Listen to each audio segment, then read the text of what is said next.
Hi, I'm Sarah Prohaska, Public Information Officer with the City of Port St. Lucie. I have the great pleasure of sitting down today with Nathan Broomer as we prepare for the night's event, which is the Forum on Race Relations and Inclusion. And tonight we are tackling issues related to the LGBTQ plus community.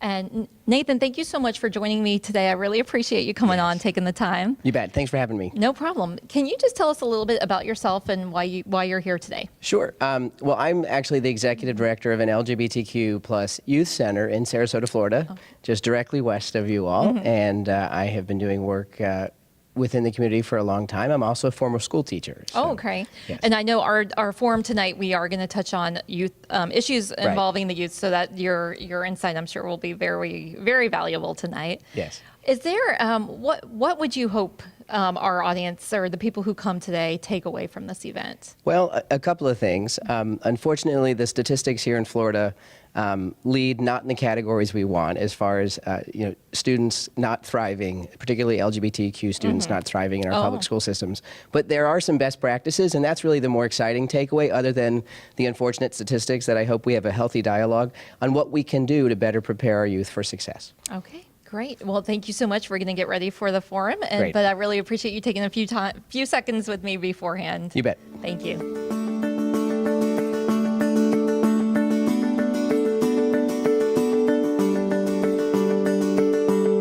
My name is Jerome Post. I'm the Human Resources Director for the City of Port St. Lucie. The Forum on Race Relations and Inclusion was begun a year ago. We had our first event that was a day-long event here at the Civic Center. I see a few familiar faces. People are nodding, yeah. It was a very successful event, but it took a lot of energy and a lot of work on the part of city staff. So what we thought we'd do this year is to break this up into smaller groups that are a little more manageable. And we had one event in October. There was actually supposed to be two events held in September, but Hurricane Irma took care of that schedule, as it has with a lot of them. But that event was focused on bridging the gap between the community policing and citizens. There were two events scheduled, as I said, one for adults, one for children or youth. We were able to hold or postpone the one for adults till October. We had a nice turnout last month for that. The one for youth will probably be postponed until after the holidays now. We hope to have that in January, so you can keep an eye out for that. Tonight's event is a very exciting event. We've had a lot of interest in this one. It is on issues facing our LGBTQ community, in particular the LGBTQ youth in St. Lucie County and Florida in general.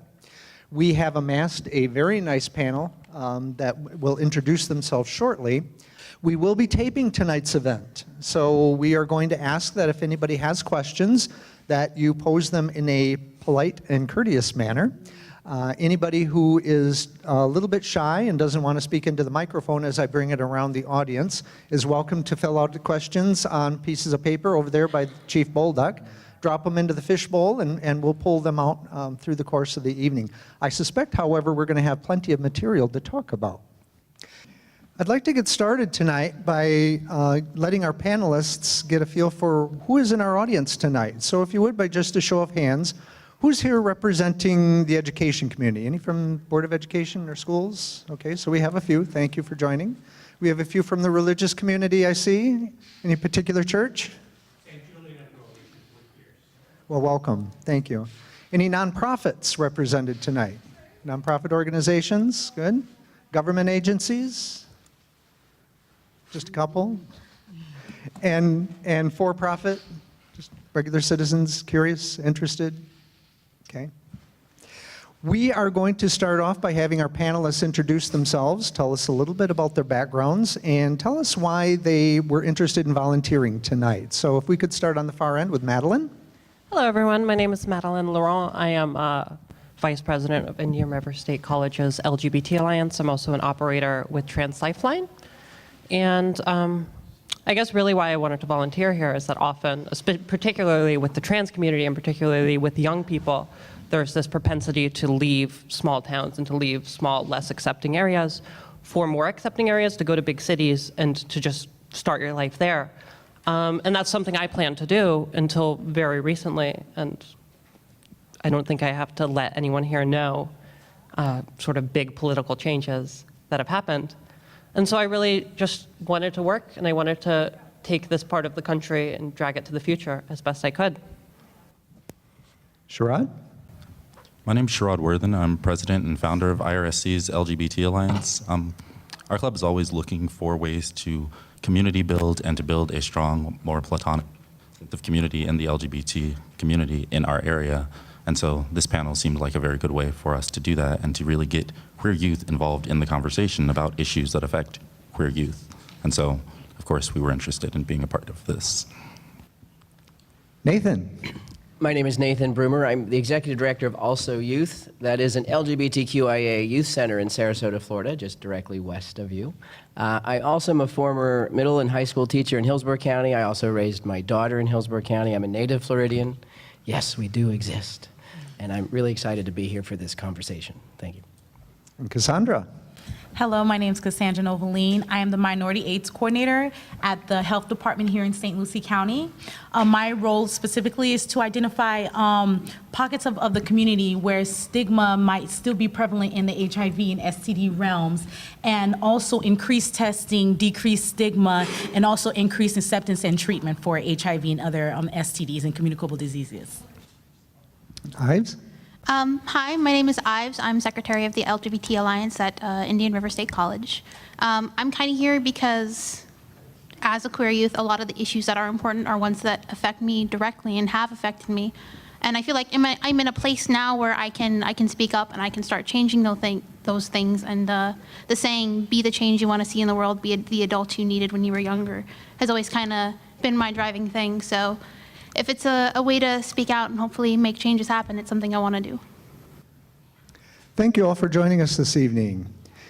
We will be asking questions from the panel, from the audience, but I thought I'd start things out by throwing out a softball question, if you will, for anyone who wants to answer to start.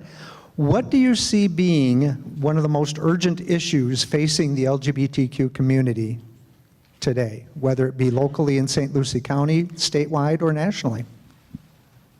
I'm going to sort of indirectly answer your question by pointing something out that's really important, because I work with youth serving organizations in Sarasota County. I work with school districts across the state and have been a consultant discussing particularly youth LGBTQ needs. And something very important happened on this panel, and some folks in the audience might have missed it, and I really want to highlight it. In working with youth, our center particularly works with youth under the age of 21. We're one of only 4 in the state of Florida. Our language reflects the language of the youth we're serving. And several of the youth here on this panel use the word queer. And generationally, I think what we have to talk about, why this conversation is important, is there is a significant generational shift that's happening, and we have to respond to not yesterday's needs, but our future needs as a community. And so that's a word that, for me, being a little bit older than some of the folks on the panel, was not a very comfortable word, but is a reclaimed word and is how the youth are self-identifying. And so we need to first make sure we understand what we're talking about.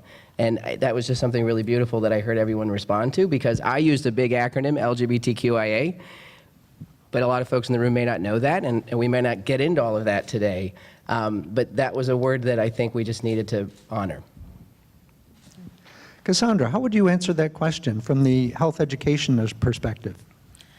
I think part of what I think this community is, there might be some disadvantages, especially for the LGBTQ when it comes to sexual health, is conversations and education ain't happening. We know that there is some uncomfortability when it comes to having very open conversations about sexual health in the education realm, but also at home as well.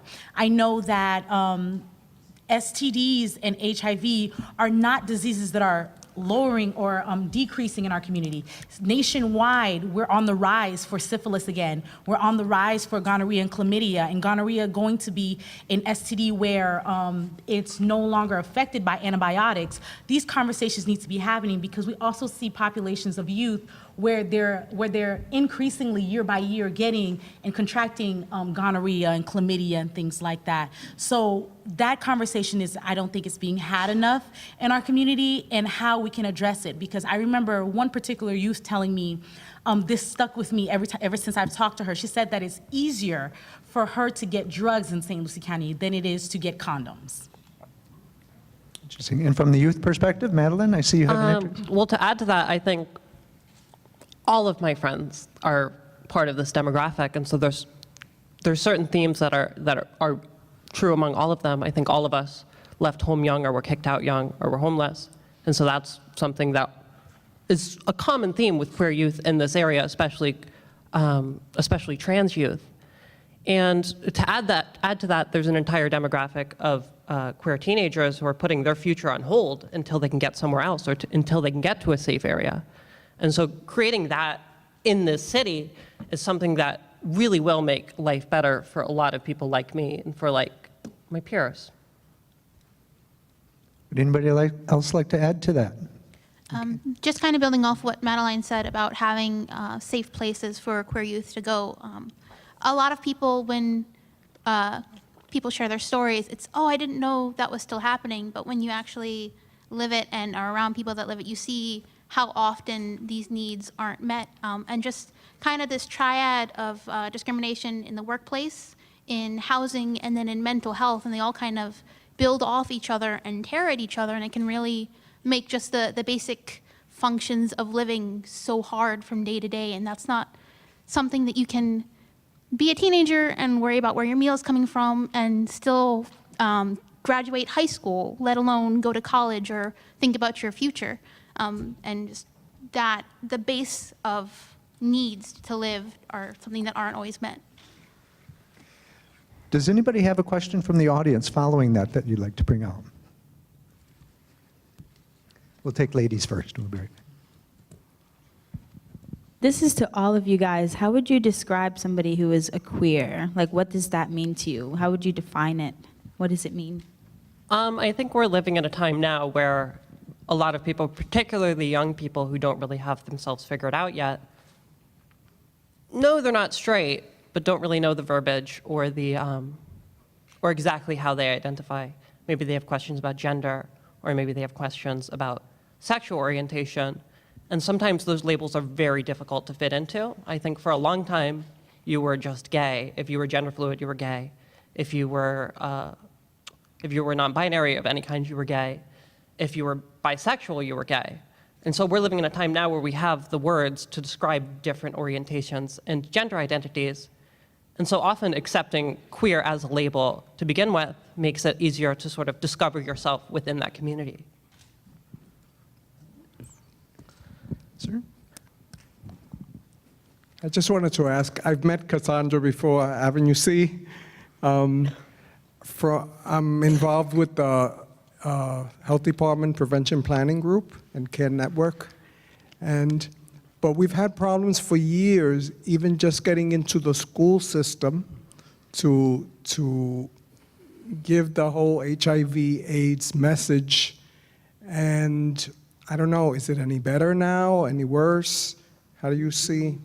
Because you know, we talk about the youth and educating the youth, but if we can't even go into the schools to talk about prevention, to talk about these topics, you know, so what can you? I think that is something where improvement can still be had within the education system. But I think there's two kind of barriers that present itself. One, the education realm is always looking for the best way to provide information to their youth and to the students that attend the schools. But also they do have to kind of yield to the preferences of the community. So if we also have a community that's less accepting, that is kind of charging a movement that prevents or creates a barrier where sexual health or even LGBTQ safe spaces are tough to have, it's hard for someone who's elected for a position to oppose the people that are electing them. So I think it's a combination of things that prevent prevent maybe education being the space for that. But then also, I think it's important for us to look away just from just education. Community is a big thing that can be had, like organizations in the community where safe spaces are made by community members. Maybe that's somewhere we should be looking towards and not just education. That's just one aspect of a student's life. Nathan, do you have anything to add to that relative to the education community? Well, I can tell you, in the counties that we serve, although we're based in Sarasota, we serve multiple counties, and so county by county is a little bit different. In Sarasota County, for example, we're an approved trainer in Sarasota County Public Schools, but we do anti-bullying training and an Ally 101 general training, and then we also train educators as well as paraprofessionals. We're not allowed to do any education on HIV/AIDS at all. That's only allowed for the classroom teachers and the Department of Health people specifically. There are other HIV/AIDS organizations wanting to do training and have the curriculum ready to go, and they're not able to do that. So my understanding is that's a county decision or a school district decision. And I think the same was true when I was in Hillsborough County, but we had much more vast resources available. And so what you're saying about the culture, if you're not even having the dialogue or the training isn't even approved, then I mean you're going to have a disconnect, which of course is going to impact what your outcomes are, and the statistics are pretty staggering, unfortunately, as a result. Yeah. Do you have some of those statistics with you tonight, Nathan? I don't. I think you do. I have statistics as it relates to kind of sexual health and HIV and STDs. I was able to find data that was very apparent within our community. So this is St. Lucie County and Area 15. Area 15, including Indian River, Okeechobee, Martin, and St. Lucie County. The state kind of categorizes this community as one sometimes and then differentiates it as needed. So for example, we've pretty much passed the first half of the year in 2017, January to August. In comparative to January to August of 2016 to January to August 2017, there was 27 reported HIV cases in St. Lucie County for 2016, and now we're at 51. So that's already an 89% increase. And within the aspect of gonorrhea, last year, it's pretty much stayed the same. Last year was 117. This year is 117. Something that was very staggering, and we've been looking on ways to combat that and really provide more resources in the community, is syphilis. At one time, individuals believed that syphilis would be something like the smallpox, where something is no longer something that we even think about. But there was 14 cases of early syphilis or stage 1 syphilis last year, and this year there was 14. That's a 250% increase from the previous year, just from the first half of the year. So we have a whole nother year of statistics coming out that might dramatically increase it. And that just shows that they're here, and also in that this covers all demographics, both young and youth and adults. But when you break it down into age, when you break it down into what they call like communities like MSM, which is a term meaning men who have sex with men, those statistics are very apparent, where within our community, the MSM transmission rates are increasing year by year. That MSMs make up about 50% of the new infections within our community. And that's something that affects the LGBTQ youth directly. Another population, surprisingly, that have gone up that we're still trying to figure out why is not only is the 50+ population increasing overall in STDs, but also 13 to 19 and 20 to 25. And that falls within the aspect of youth that we're serving. When we intersection those subsections of age and risk or lifestyle like MSMs, we see that this conversation needs to be had because it's affecting our youth directly. I'm going to pose the question to the youth on the panel. What do you see being primary causes of the increased rates of STD transmissions? Anecdotally, you see news reports saying that there's a complacency among the youth. There's medications on the market now that will take care of whatever problem you have. What do you see going on out there? Stigma. Go ahead. You got it. Kind of what he was saying, where if you have a cultural resistance to something, you can't get it into the schools, you can't have proper education, and then when something does happen, a lot of people, particularly in the trans community, in the gay community, are afraid to go to doctors when they do get sick because of previous cases of discrimination. And it's this kind of cycle where people are resistant to education, so people don't get educated, so people are resistant to education. And somewhere it needs to break, but as for where, that's not anything I figured out yet. Sherrod or Madeline, would you like to add to that? You mentioned education before, and you sort of touched on it when you mentioned the just trying to get sex ed in schools. It's hard enough to do sex ed for heterosexual students, but for anyone that's like anywhere on the LGBT spectrum, that's not even close to touched on. And so there's already the stigma and the hesitance to deal with health professionals because they're worried about stigma. But our particular sex, anything that isn't heterosexual intercourse wouldn't even be broached. Where would you get information about the way that condoms and lubes interact, water versus silicone? There's really no manual besides like just meandering through it for how to have safe sex that isn't, that's between LGBTQ plus couples. So it is unfortunate, but they're a very underrepresented group in that regard.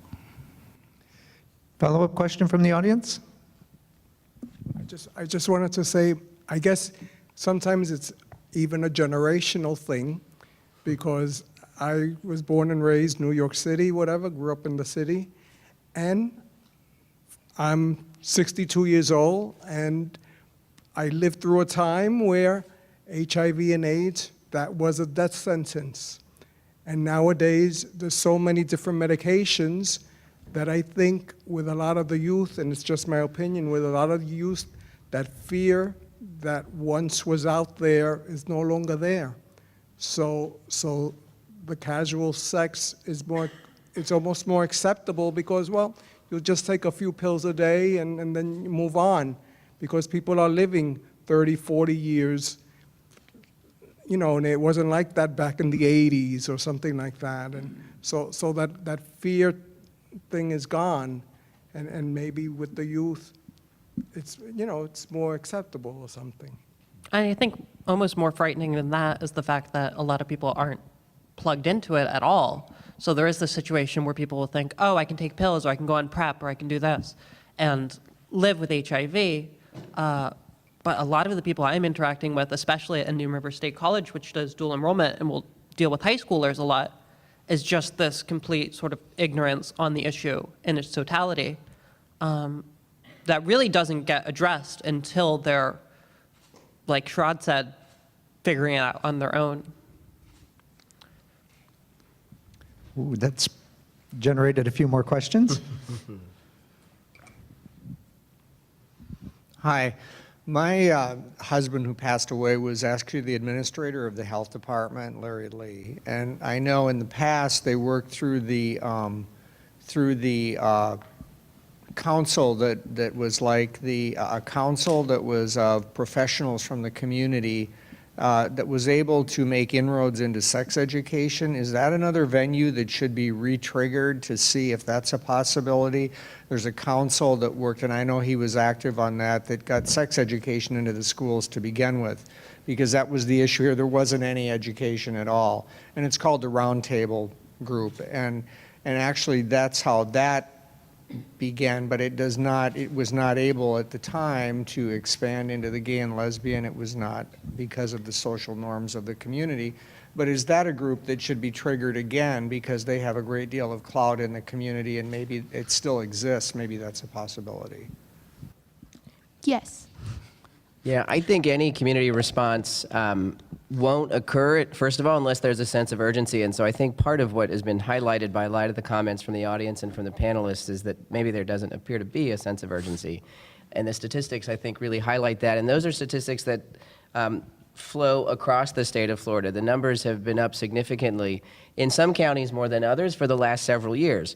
And the complacency in choosing to not do something is, I think, unsettling at best. But the really unfortunate part is that we have the education and the knowledge to prevent all of these incidences, and we just don't have a way to do that. Most counties come across this sort of hurdle. So if that's community response or a sense of urgency or finding the right community group to make that happen, or just the community demanding that happen, that would be great. I think the other piece of this, sort of stepping back from, is sort of looking at the climate in general for the LGBT community in this jurisdiction, in the secondary schools, in the colleges and the universities, within the public health realm. If there's just a lack of appreciation of the community's needs, then I don't really know how you address those at all. So my focus has been predominantly in high school and middle schools and in colleges and universities, and looking at the education and the outcome needs of students. And if the climate doesn't promote positive outcomes,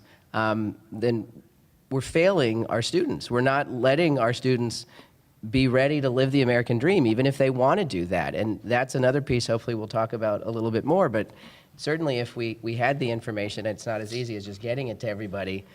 I often have to be invited in as a presenter. Even if I think I have some of the best practices available, we know how to make this work. We know how to drive success for students, but if no one's willing to hear it, it doesn't really matter. So Cassandra, I wanted to touch on something that you said, because I've been an educator in this community for over 42 years, and I got to do the sex ed, and it was very limited. But we also, one of the things that you said is that as a community we have to do something more, simply because parents can opt out of those kinds of discussions as well. They have a parent, they can sign something, and we have many who did. So I mean, there's lots of students who didn't get anything. But what kind of community efforts are being made? That where students can go to. And you mentioned something about the age at over 50. I think you hit nail on the head, is that it's become more relaxed with people over 50 as well, is that we have medications that can take care of those things. If you live through seeing a generation of people die, it's a little bit difficult for me to say, no, you've got to be careful. You really do have to be careful, because we lost so many people that were young and talented. So, but what in this community is happening right now? I think you all can also talk on that as well, where one of the things that I've seen, which is reason why I've connected with the organization, is the LGBTQ Alliance Club at RSC, that it's been a space where, anyone within the queer umbrella realm can come and really connect with other individuals of like-mindedness that can find a space of acceptance. I know that there are also some schools that have gay-straight alliances. Not every high school does, but some do, which provide a space for LGBTQ youth. I particularly like to, as part of my role in my job, and one of my initiatives is that next year, looking around what awareness days can I target to provide events that can attract LGBT youth, particularly in order to provide them education.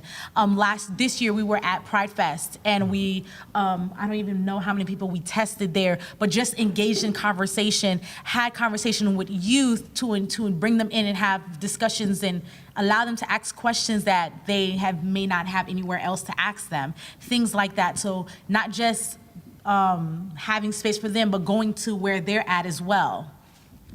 And I think, almost to add to that what you were talking about, where there is this generation that has this experience, and then there's this younger generation that is pretty ignorant to it, is often we self-segregate. So I'm very lucky to have a large group of gay friends that I all love and who all love me, but they're all really close to my age, and they're all sort of similar experience to me. And so often, above creating one resource that can change the world, which is really difficult, is changing this whole atmosphere of the twinks in one corner and the bears in another corner and the trans women in another corner, and sort of bringing everything together. And so I think one thing that this area is lacking is an LGBT community center. I know it's been in the works for a while, and I think something like that would change it and would have a lot of people from different backgrounds meeting each other. And just knowing someone who's had that experience and who has that knowledge and who's able to pass it down to someone else in a completely platonic space that's not an LGBT nightclub is going to change what it's like for people here. And So I think it's been great that we have a lot of conversation around sexual health in the community. That's great. I'd like to talk about behavioral health in the community. As a gay male living in Port St. Lucie, earlier in the year, I sought mental health services and could not find a therapist in the local area that was comfortable speaking about LGBT topics. So I had to leave the county to find a therapist to work with. So what is the plan to address behavioral mental health services? Let me take a pause. I'm a person who has insurance, so I could find a therapist. So what is the plan? What is the community going to do to address behavioral health services that are needed in the community? Well, I'm going to take a stab at this as somebody outside of the community and just sort of reflect on what's going on inside my community. And then maybe there are some folks in the audience that might have an answer more specifically to your question. The city of Sarasota is about a third of the size of Port St. Lucie, and maybe even less than that based on recent statistics as I was checking. Thank you, Wikipedia. Or the Google. That we have an LGBT youth center specifically is a blessing in a space so small. And it was founded in 1992 specifically because of the alarming rates of gay and lesbian suicide in youth. Unfortunately, those statistics are just as alarming as ever.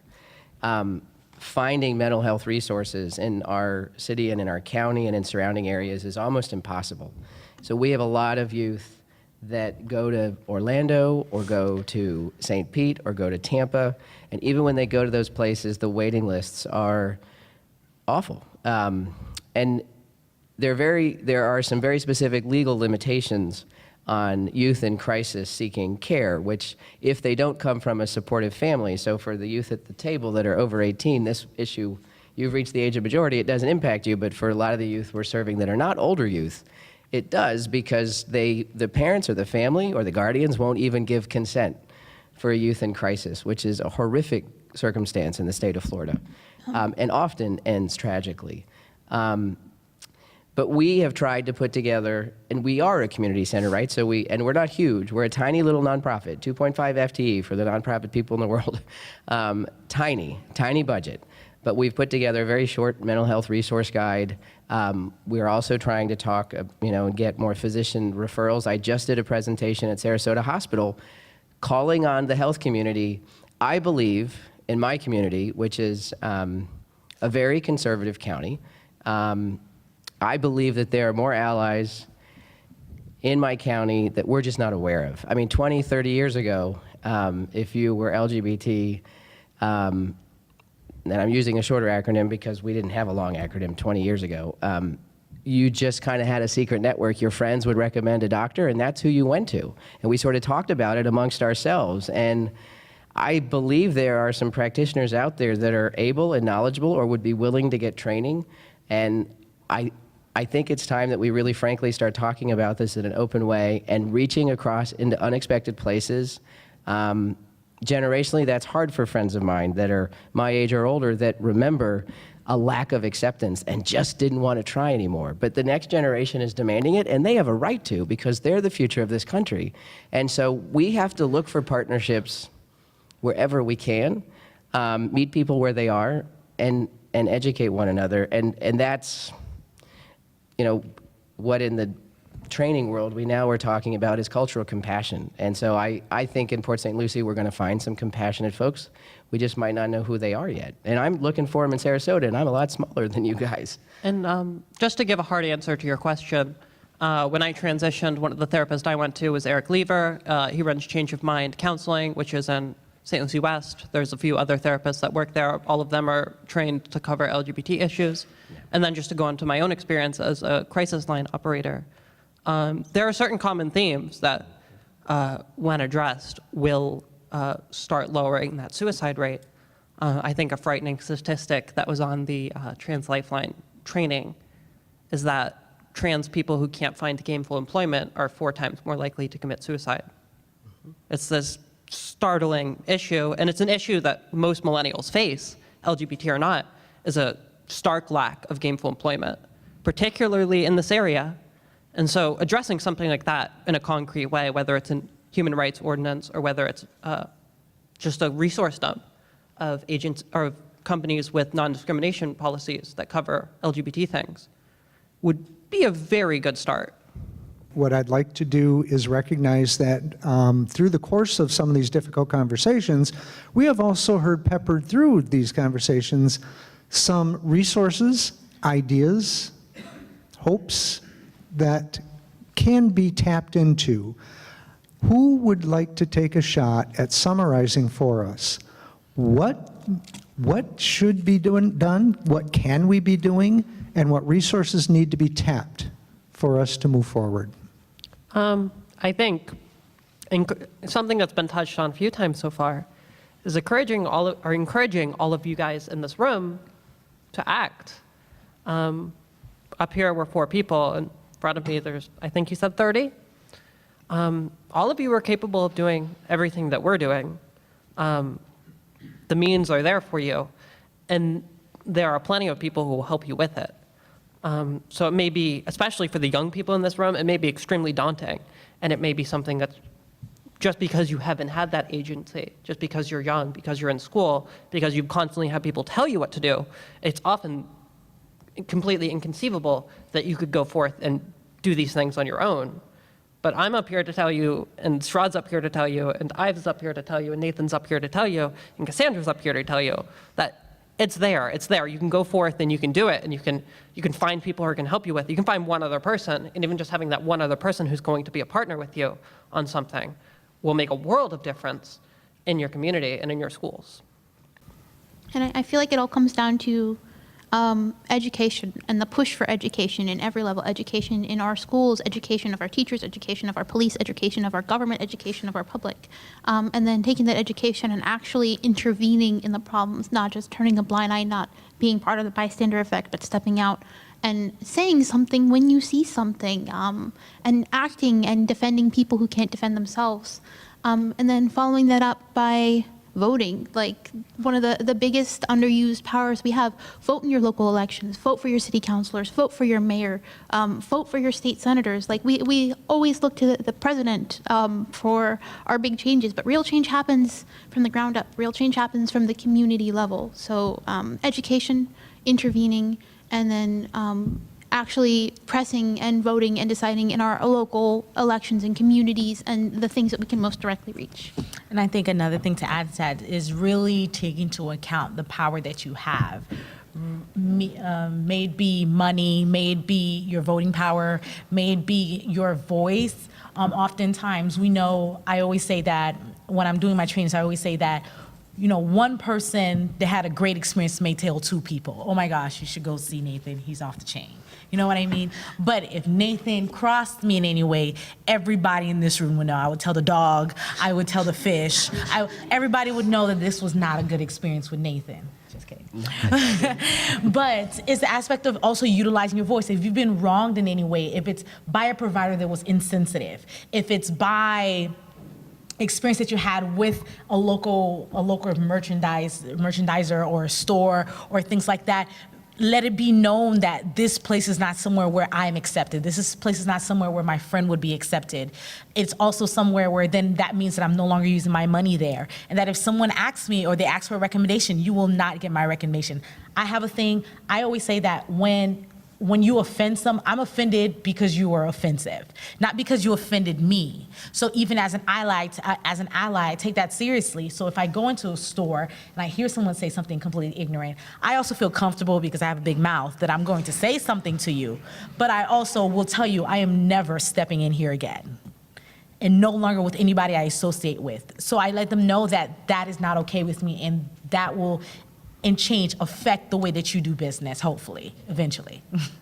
And Cassandra, just to harp on what you said, it is really hard to understate the power or to overstate the power of people's voice in discussions like this, on issues like this. Like you said, and Madeline mentioned it earlier, the same way that there is power in being visible and being proud of who we are as queer people, there's also power in like not being above shaming people who are offensive or people that there was an individual at our school who, for whatever reason, was comfortable telling one of our group members, I would never have a trans kid because I don't let my son play with dolls. And that individual told me about it, showed me the advisor, and like, I'm not above. Like, is that the person that said that really offensive thing? And just making it's unfortunate, but even in politics, we see that like, when homophobia becomes unpopular enough, people will stop doing it or they'll get better at hiding it. And so at some point you do have to, like, if that's the only thing that you have, use your voice, see something, say something. And sometimes you really do just have to shame people out of homophobic behavior by letting them know through social cues that it's not okay. Nathan, you want to? So I don't know that I could say it any better than what has already been said, but I want to sort of throw an invitation out. I don't know how many folks or what counties might pick up on this and see that the recording on the interweb, so I'm going to hope many. But I gave a very direct recommendation to the chief, and I'll give a recommendation to anyone that works for any of the school districts. We know specifically that professional development is needed across the state for all school staff. We know that policies need to be put in place. And we have some great models across the state of Florida that can demonstrate those. We know that our LGBTQIA students need to have adults that they can trust, that they can go to. And research tells us we can do one, but we really need to get 11 or more. How you get to implementing those policies and how you support gay-straight alliances or diversity clubs or the other versions that those clubs are sometimes called because certain schools aren't comfortable with the term gay-straight alliance, is going to actually be discussed quite specifically at a statewide conference at the University of South Florida in St. Petersburg, February 1st and 2nd, and it's called All Together Now. And so if you're a school district employee or administrator, all the superintendents across the state I know have been invited. There'll be a superintendent roundtable, but there are very specific tools and guidance to support students in K through 12 with so many resources and good people that would love to provide those. Those are concrete things. I found in the fishbowl tonight related to the need for a community center or a meeting space. Just a raise of hands, how many people would be interested in helping out trying to establish a community center of sorts or a meeting space of sorts? Okay. If you are being sincere about this, I would invite you to leave your name and phone number on the pad of paper by Christina on your way out the door. It will be for my purposes only, in my own interest in trying to establish a sense of community and a sense of togetherness that we can work on some of these issues if we stick together. So please help us out if you're interested. Yes. So, hi, I'm Jesse Roca with Food Waste Specialty Care. I've been doing outreach, and recently someone from the Sisters of Perpetual Indulgence contacted me, and they said they would love to help us get a center in Port St. Lucie. They want to help us, so let you guys know. Thank you, Richard. Thank you. There was a couple other questions that I'll just put out there real quick because I think we just got a few more minutes and I don't want to neglect anybody's interest here. I'll read this verbatim. Diseases are increasing in our county. How can we make a PSA or notice to this issue so that this number and or statistic can decrease? I guess that's a me question. I think media is a tool that can better be used. I think that there's also always limitations when it comes from the state level and the aspect of social media, because social media is continually changing and advancing and navigating ways to get messaging out. But whereas, like, for me, I've only recently been allowed to use Twitter, you know, but there's so many other things. So I think that the aspect of getting messaging out in multiple ways, because there's a lot of people, even if I had a Facebook or a Snapchat or an Instagram account, there's a lot of people that won't follow the Florida Department of Health. But being able to use messaging, educating yourselves, and I'm very good, even on my personal account, if I see something interesting, if I see something that can help somebody that doesn't relate to me, I share it on my page because there's a chance that that might help someone else. So There was a second related question, but I think you're covering it. Questions about PSA on TV 20, magazines, social media accounts under well-known people, groups such as PSL, FB, Facebook, celebrities, and then, of course, all the social media accounts. Social media is free. Everything else costs money. So everything else that you named costs money in some degree. But if there's even a navigation way that if you know somebody that will give us, you know, a 20-second spot on something, being able to use or navigate or use those things interesting in a way that may not cost money because it may not be available is going to be the best way. But I think at the end of the day, really what messaging comes down to is the aspect of peer-to-peer and person-to-person. You know, you get educated. The CNN released an article not too long ago about like the staggering statistics on the rise of all STDs across the board with syphilis, gonorrhea, chlamydia, and HIV. And even at the Department of Health, I saved it and sent it to everybody. I did like, one of those annoying like all staff emails to everybody.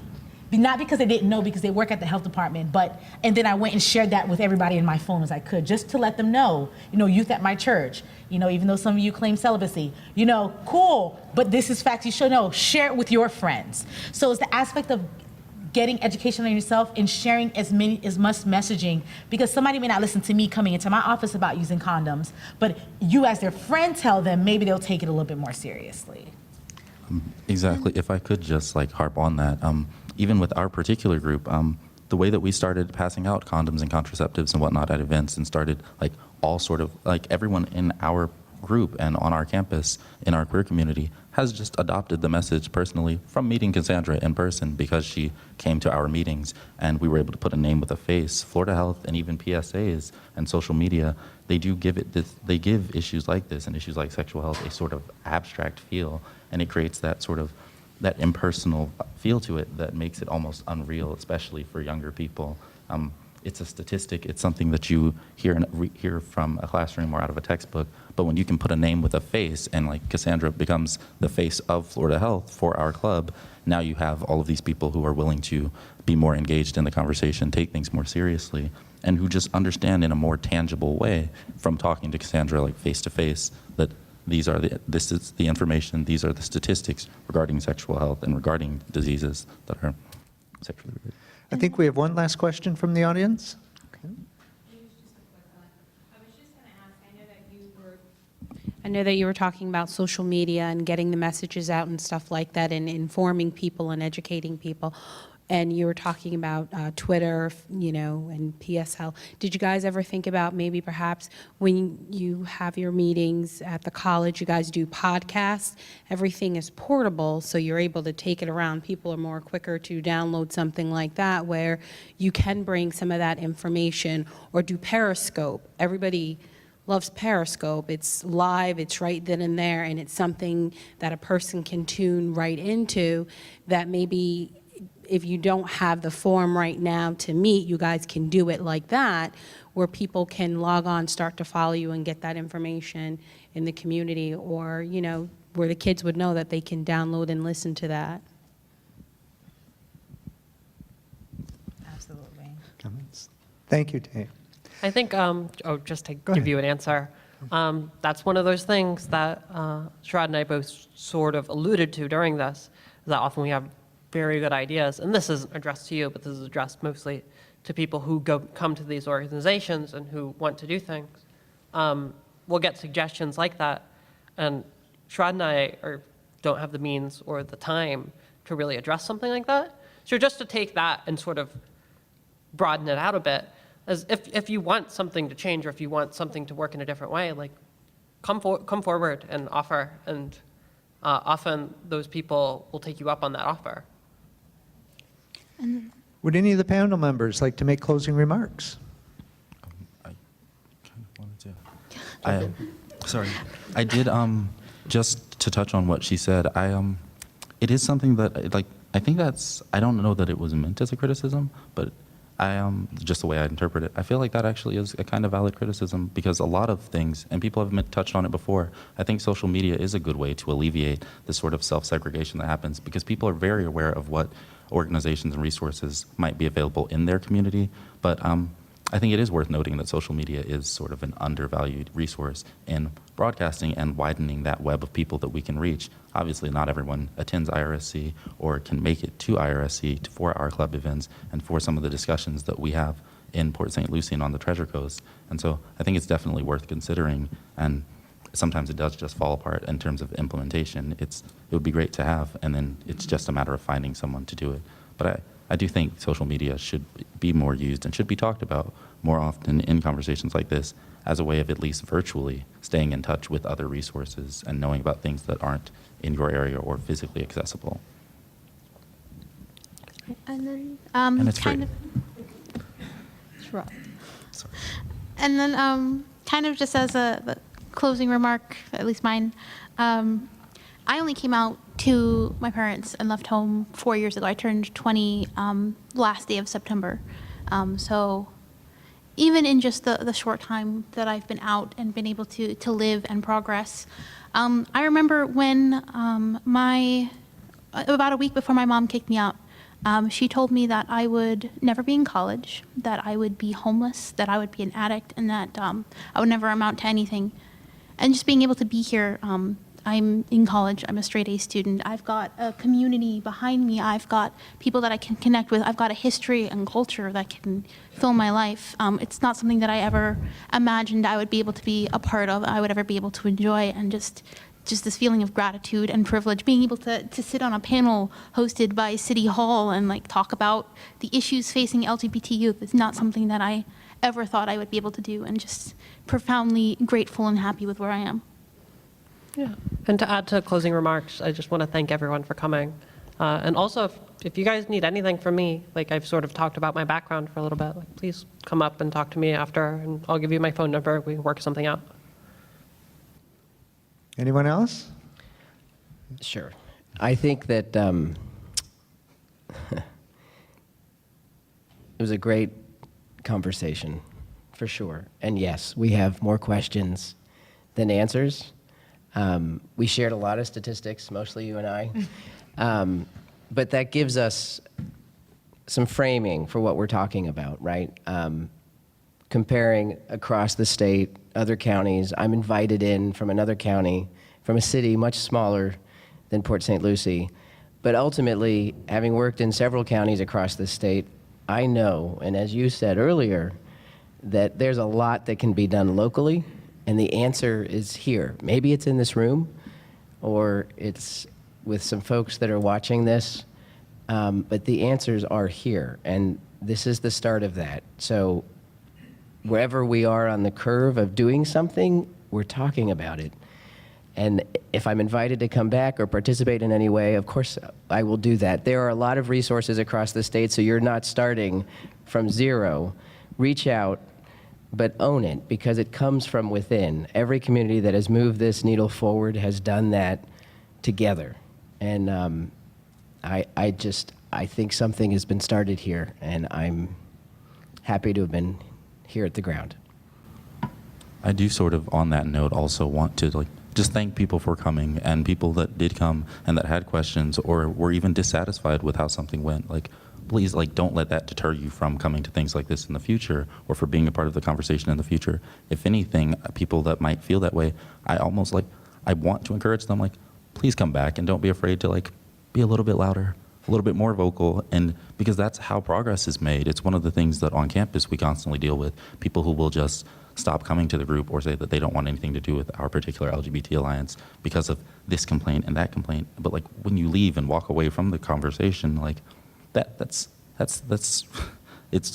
sounds cheesy, and it sounds like something you would hear in an after-school special, but you miss 100% of the shots you don't take. And so when you're upset with something in your community and you decide not to be as part of the conversation, you're eliminating your own voice. You're only doing the opposition a disservice. And so it's the cheesy Hallmark sayings, but you have to be the change you want to see. And so I do want to thank everyone for coming out here and for actively, just by sitting in this room, being a part of the solutions that we're all trying to find in panels like this. And can I go ahead? Do mine? Certainly. And I think that to kind of, since I'm the only person who didn't talk yet. Also, the aspect of it is that momentum always happens, right? You come to these kind of events and it feels good. You've had the discussions, you met people that were like-minded, and you're like, oh, I have this warm feeling. But don't allow that feeling to just stop here and stop tonight. Allow that to really use that momentum as a carrier to your next move, to connect with other people here, to make resources with the aspect of connecting old and, not old, older. Mature, Cassandra. Older and young, and make those connections so that you can create that. Make connections within systems here where, moving forward is not that you came to this nice place, you ate some good pizza, and now you're home. But the aspect of moving forward and really making this something that works and builds in this community because there's a need. That's it. Well, I think I speak for the entire audience in saying thank you all for being with us tonight. And thank you, audience. Yes, let's give them a round of applause. Thank you all for joining us this evening. We are going to wrap things up, but I'm sure there'll be some people interested in sticking around for just a few minutes anyway, if you're interested. So thank you very much, and have a good evening. Drive safely.